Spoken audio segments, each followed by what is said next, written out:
You know, MVP, you know, a couple times scoring champ. Maybe it'd take him to a champion.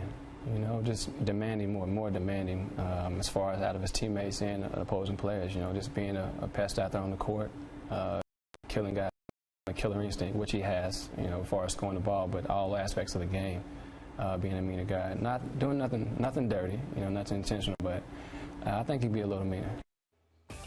Everyone's talking KD. Durant's teammate Kendrick Perkins also chimed in on what KD needs to add to his game, saying, I feel like he could get stronger. In my opinion, I think that would help him a lot. I told him all the good and great players that played the game, from Jordan, Kobe, LeBron, they all put size on them, and it helped them. Seems like there was possessions he was tired, but like I said, I think that's when getting in the weight room plays a factor, because then you could let your body take over. Durant's the reigning MVP here. What do you make of all this criticism? Freddie, we'll start with you. Well, from Rajon Rondo's standpoint, I hear what he's saying about that you have to have that toughness, that you have to be the biggest, baddest boy in the jungle, no matter who you're playing. So I understand that criticism. We can use that word from Rajon Rondo. But the Kendrick Perkins stuff, to me, doesn't make any sense, and here's why. You're trying to tell me that you have to go away from being what made you successful, what made you an MVP, to put on more bulk. The reason Kevin Durant is tired because he's been carrying guys like Kendrick Perkins and these guys for all this time, and he didn't have Russell Westbrook. And what did he do in January? He had a January for the ages in which each and every night the opposition guys knew he was getting the basketball. He knew that he had to have the basketball, and he knew that they knew. And he still was putting up 40 and 45 points per night against these guys. So for Kendrick Perkins to say, you need to get in the weight room and get in terms of Hulkamania like me, well, how's that working for Kendrick Perkins? It's not working for Kendrick Perkins. No, I'll tell you how it's working, 3.5 points a game. Right. Kevin Durant can do that throwing the ball above his head backwards. You know, why would you?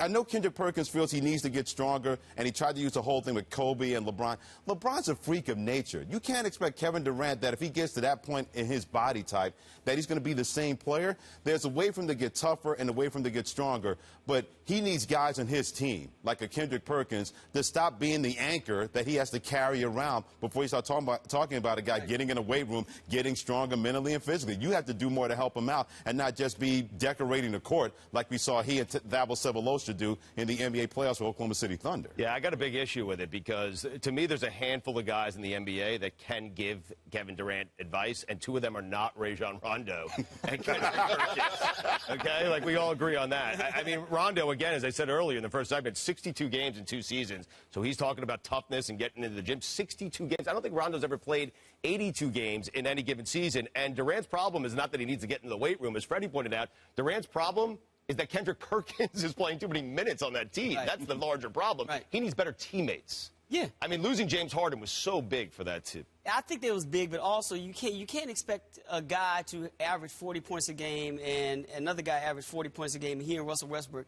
in a Western Conference Finals and still expect to lose because they have no other offensive help around them, and it's set up for nobody else to score besides them. So whatever Kevin Durant does during the season, the physicality I think Kendrick Perkins is talking about is fine, but it wasn't this physicality that broke down once it gets to that point. And what he's talking about is what's Kevin Durant's body going to be like in the finals. That's not about the weight room. Mm-hmm. You know what I'm saying? That's not about it's about his ability to score. And like you said earlier, how much weight is he carrying? How much dead weight is he carrying around when it comes to finals time? I think it's game 1 and 2 in that series where Serge Ibaka went down. The other 3/5 of that starting lineup averaged 4.5 points a game. Crazy. How are you going to beat a team like a San Antonio or L.A. Clippers, you know, in the West, if 3/5 of your starting lineup is giving you 4.5 points a game? That's ridiculous. That's not on Kevin Durant, and that has nothing to do with getting in the weight room. Well, Scuba, it's why LeBron left Cleveland and came down to Miami. Absolutely. You watch Oklahoma City play, and you feel badly for them. For Durant and Westbrook, literally, offensively, it's 2-on-5 most of the game. Right. You know, Ibaka occasionally will give you a big offensive game, but even when Ibaka's right, he's giving you, what, 13, 14 points a game max. But that's why LeBron came here, and he was criticized for coming down to Miami. He needed help. And I like Riley's philosophy where he says you need 3 of the top 5 at, you know, you need 3 guys in the top 5 at any given position in order to have a chance to win a championship. He had that with the Lakers. He never really got there with the Knicks, but he certainly has that with the Heat.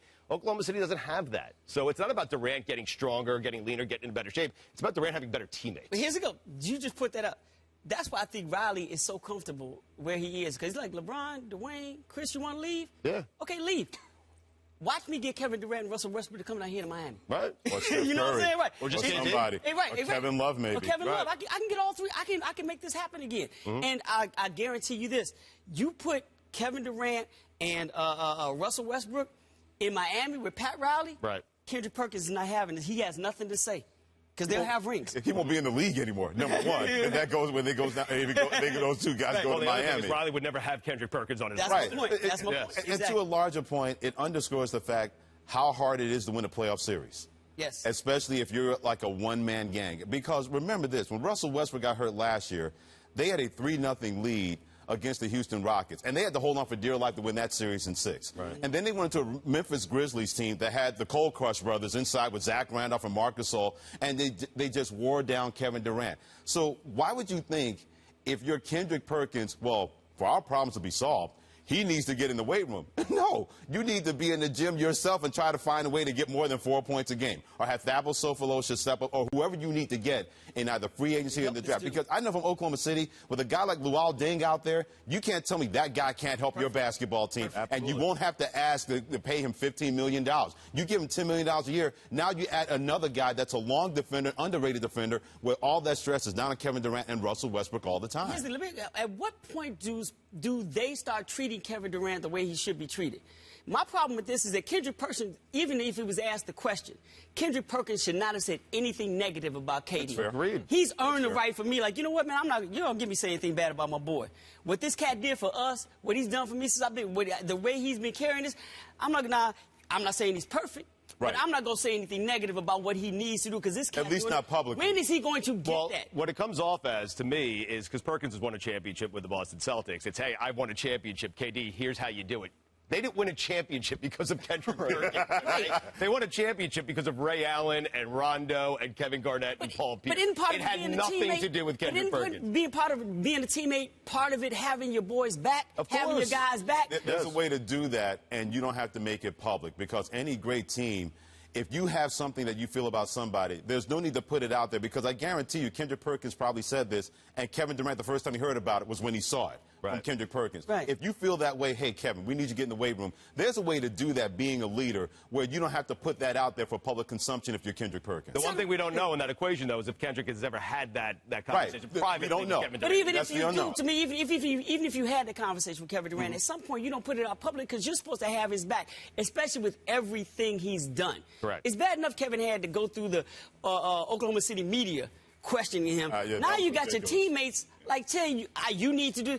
At this point, nobody on that Oklahoma City organization should say anything bad about Kevin Durant because he's not the reason they didn't advance. And what's funny about it all, I mean, he was leaner 3 years ago than he is today, and they made it to the NBA Finals. They were 3 games. Remember, they were up 1-0 on the Heat. Absolutely. Kevin Durant was 3 games away from winning an NBA championship. Yeah. Oh, what is Kendrick Perkins talking about? Let's talk about the organization more. How much blame does Scott Brooks get for the OKC not going further?